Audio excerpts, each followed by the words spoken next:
Hello everyone and welcome to the channel. In this video, I will show you exactly how to use Instagram stories to engage your audience. First, an important tip is to be strategic with your first few stories, if it has been a while since you have posted any, because most people mainly see the first few stories. Next, you should post content that really grabs your audience's attention and gets lots of views and interactions. Next, you should focus on sharing interesting stories that capture your audience's attention. Next, respond quickly to messages, mentions, and replies to make your audience feel valued and encourage more interactions with your stories. Also, make your stories more attractive and interesting by using captivating visuals like photos, videos, text, stickers, and emojis. Furthermore, save your best stories permanently on your profile by creating highlights. This allows new followers to catch up on important content and adds depth to your profile. Maintain a consistent posting schedule for your stories to keep your audience engaged and interested in what you have to share.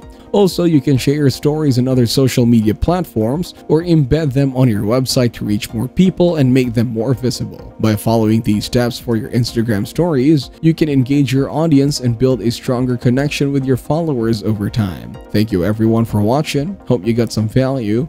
Make sure to like and subscribe to the channel to get notified of new videos.